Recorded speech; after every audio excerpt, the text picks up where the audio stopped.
inovações tecnológicas no diagnóstico por imagem, por edição, né?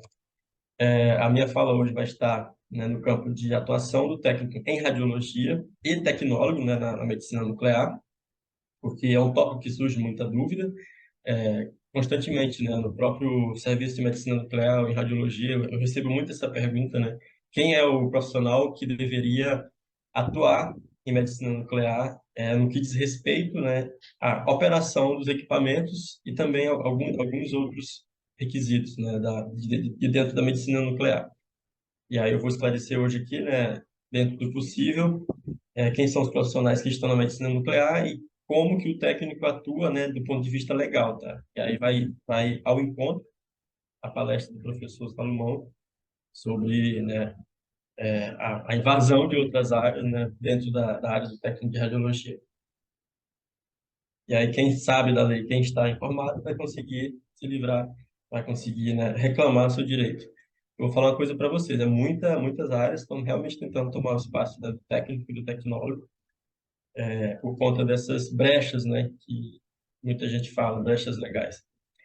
Então, gente, eu sou o Diego Mendes dos Santos Tuma, né, sou bacharel em Física Médica pela Universidade Federal de Uberlândia, né, realmente físico médico de formação.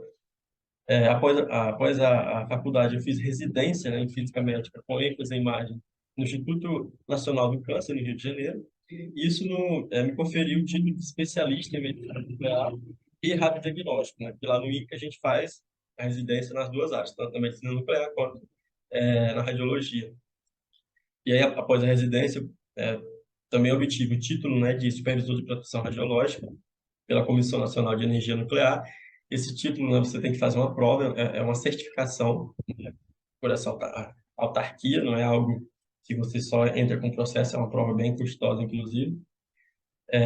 Também sou físico médico, né, do radiodiagnóstico e medicina nuclear, hoje, né, no Instituto do Câncer do Ceará, a gente atua lá, eu e o próximo, né, palestrante, o Diego, a gente é sócio, né, na empresa Omega Rádio, está aqui o sloganzinho aqui embaixo, amarelinho.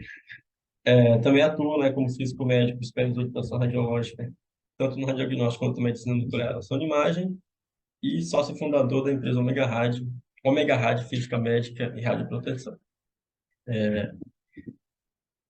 Então, qual que é o escopo, né, que eu já dei uma pincelada? Inicialmente a gente vai falar que é medicina nuclear, o que se entende por medicina nuclear, né, vai ser algo rápido, uma introdução rápida, até porque medicina nuclear é um mundo, né, é muito complexo. Indivíduo ocupacionalmente exposto, né? Quem são esses indivíduos? E as funções do técnico em radiologia e tecnólogo dentro da medicina nuclear. Então, o IOE e o tecnólogo, e o técnico e tecnólogo, a gente vai conseguir esclarecer, né, isso ao final da nosso diálogo aqui. A primeira coisa fundamental e essencial que o técnico de radiologia ou tecnólogo que pretende atuar em medicina nuclear tem que ter em mente é a diferença das duas áreas, que é gigantesca, assim. Aqui à direita, à esquerda, perdão, vocês estão vendo, né, um tubo, um GIF, né, uma imagem animada de um tubo de raio-x gerando, né, raio-x. Isso é radiologia. Como que isso acontece, né? Você sabe muito bem que ao acionar o botão na cabine ou sala de comando de disparo, né, o raio-x ele vai ser emitido. O tubo vai emitir raio-x.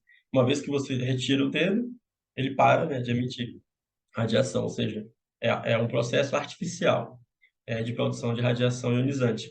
À direita a gente tem um GIF, né, de uma imagem aqui pontual, é como se fosse uma luz pontual emitindo vários raios. A fonte radioativa, pessoal, ela tem exatamente se a gente conseguisse ver, né, seria essa aparência. Isso é medicina nuclear. E como que isso funciona, né? É uma fonte natural, a radiação é emitida o tempo todo de forma isotrópica. Essa imagem aqui ela é excelente porque ela mostra realmente, né, a emissão em todas as direções de forma esférica. Diferente da radiologia, que é a emissão da radiação ionizante, também é emitida em todas as direções, só que a gente tem aqui um cabeçote. Então, basicamente, né, o feixe útil ele sai numa única direção, que é a direção que nos interessa, a incidência, né, sobre o paciente. Então, na medicina nuclear, você tem uma fonte natural não selada. A gente usa algumas fontes seladas também, mas são bem pequenas quantidades de radiação. O cavalo de carga mesmo é a fonte não selada, né? Que é o tecnésio e flúor, são os mais comuns. Vou falar um pouco deles. Então, a principal diferença é essa, uma fonte natural, não selada, emite o tempo todo. Na radiologia, você tem uma fonte artificial que só emite radiação quando você aciona o botão. E o que que isso significa na prática? É que na radiologia, agora aqui à direita, esse braço aqui, né, a gente tem irradiação apenas na radiologia. Você não tem contaminação na radiologia por raio-x. Eu já ouvi médicos falando que se contaminou com a radiação X de um equipamento de raio-x. Antes isso não acontece. O que se tem é irradiação. Na medicina nuclear, você tem irradiação, né, se você estiver longe da fonte, e também pode haver contaminação, uma vez que a radiação lá é não selada, né, ou seja, é um líquido incolor que pode tocar no seu braço ou na sua mão. E por isso que a gente usa os EPIs todos, né, para poder evitar isso. Então, perceberam a grande diferença. E tudo bem, e qual que é a visão, né? O que constitui um serviço de medicina nuclear, né? Essa imagem também ela é muito interessante, porque a gente consegue aqui ver em um único slide, né, basicamente o que compõe todo o sistema né, todo o serviço de medicina nuclear, né? Vamos começar aqui pelos procedimentos aqui embaixo, né? Inclusive está aqui num retângulozinho laranja. Os procedimentos que acontecem na medicina nuclear, né?